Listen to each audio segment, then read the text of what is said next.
بسم الله الرحمن الرحيم. إن قلنا مصر، مصر خالدة. وإن قلنا لبنان أرض واعدة. وإن قلنا الحب والسلام في كل مكان.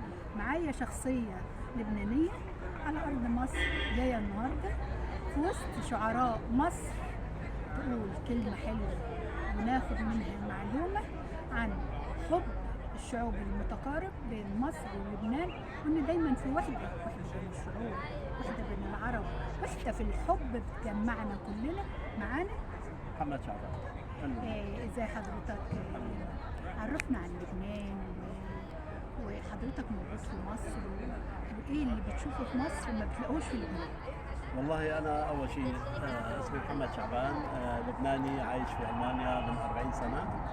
فتارك لبنان من أنا شاب عمري 26 سنة، ولكن لبنان كانت فعلا هي بالنسبة لنا، يعني كنا بنقول لبنان أحلى وجه بأعلى جبين، ولبنان هي قطعة سما مثل ما قال وديع الصافي. لبنان طبعا هي بحجمها الصغير اللي ما بتطلع يمكن قد حتى في القاهرة 10452 كيلومتر مربع، وشعبها كان حوالي 4.5 أو 5 ملايين نسمة من عدد المتغربين تركوا لبنان. ولبنان كانت جميلة كتير كتير، ولكن رغم الحدود لبنان بعد إذن حضرتك حتة من باريس. صح. دايما نقول سويسرا الشرق. اللي عايز يروح يبقى ملكان أو ملكة جمال أو يغير من الطبيعة يروح لبنان. صح. جنة الشحرورة صباح وجنة ناس كتير من لبنان وآسيا، وصابوا بصمات في الوطن العربي وحسسوا إن في التحام بين الشعبين.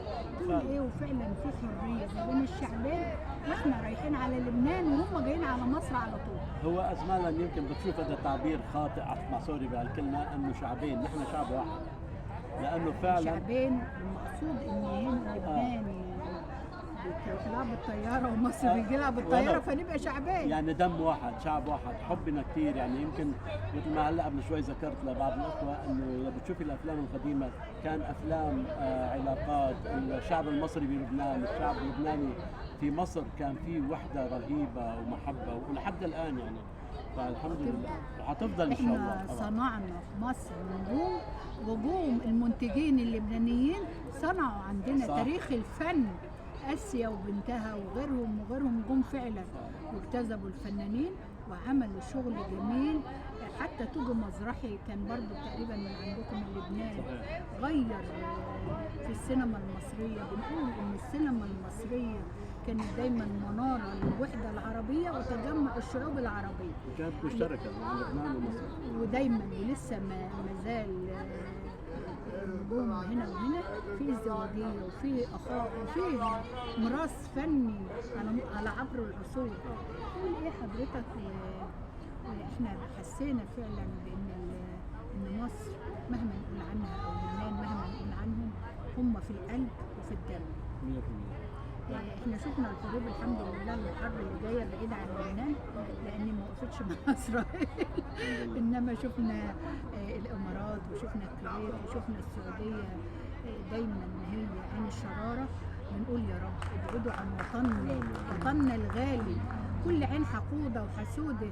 هم مش مقصودين ان هم يقفوا جنب اسرائيل ولا حاجه، هم زي ما تقولوا خايفين على قوتهم العربيه، فحبوا ان هم يعملوا حاجه. احنا عايزين بنقول للشعب ما تتخاذلش، خليك قوه، خليك فعلا دايما ثابت، لان الحروب دي حروب ملناش اراده فيها. الحروب عشان بترول ممتلكات شعوب، لا احنا عايزين الحب دايما هو اللي بيننا، والخير يجمعنا والسلام والمحبة على أرض الواقع. تقول إيه حضرتك؟ إحنا شايفين النهارده فئات مختلفة، شعراء، أدباء، دكاترة، مطربين، شفنا كمان أبطال. منظر رهيب جدا، وانا كثير فخور بهالشيء هذا، اقسم بالله. يعني كانه عايش في وقتهم وزمانهم، شاركتهم من فرحه النصر، شاركتهم فرح، يعني في قمه 50 سنة مروا عليهم، بس بيحسوا ما فيش حاجة مرت عليهم كأنهم أولاد النهارده. انا بقول لك بحس كاني موجود معاهم بالنصر. هم حاسين ان هم اولاد النهارده. يعني الله. السنين بتعدي وما بتعديش عليك. الحمد لله. تقول لهم ايه؟ أقول لهم ألف ألف ألف مبروك النصر وكل جهود اللي بذلوها، والحمد لله لحد الآن هم فخورين ونحن فخورين بيهم.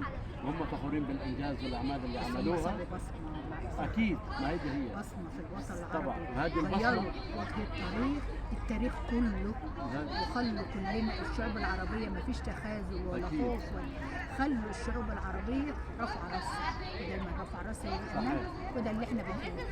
البصمه اللي عملوها هي انت تقول ايه عن شعبك وانت النهارده في وسط اهلك وبتتوج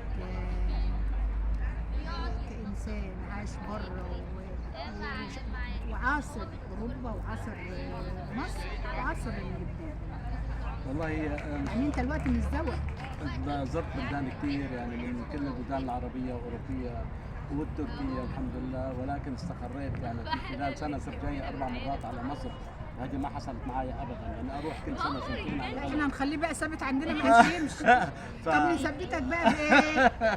قول لنا حاجة نثبتك بيها عشان ما عدتش تمشي. لا أنا ما مش حمشي، لو مشيت راح يضل دمي وقلبي وروحي موجودين معاكم يعني على فعلا. فكرة أنا عندي مؤسسة اسمها مؤسسة التنمية العالمية للإعداد والرياضة، مؤسسة تنمية بشرية، ثقافة، إعلام، حقوق الإنسان، أرامل الأيتام، ويا ريت تبقى حضرتك معايا في المؤسسة لبنان كتلة عربية واحدة، كتلة بنحبها، كيان عربي أصيل متين، كيان بنقول التحدي في كل وقت وكل زمان، وانت تحديك للعصر اللي احنا فيه. والله مثل ما قلت لك هو ما في شيء معين بالتحدي المصري، لانه كل يوم بيجي معه اشياء جديده، بيجي معه تحديات، بيجي معه افكار جديده. فسبحان الله العصر هذا ما فيك تحذري بوجود الذكاء الصناعي والاشياء عم بتصير، فكل شوي في مفاجآت وفي هذا هو كان سؤالك او هذا كان جواب واحد سؤالك. يا رب بنقول الخير خير يا رب يدوم طبعا. بين العرب اجمعين، بين الوحده، بين الحضاره وبين التاريخ، وبين كل واحد يحب بلده ويجي عليها ونقول له اهلا بيك بطل من ابطالنا وخالد في ارضنا، ارض الفلول، ارض الحضاره. بتقول للاجانب احنا قوه واحده، قوه متينه، قوه ليوم الدين. وده المصري واللبناني على ارض مصر متوحدين.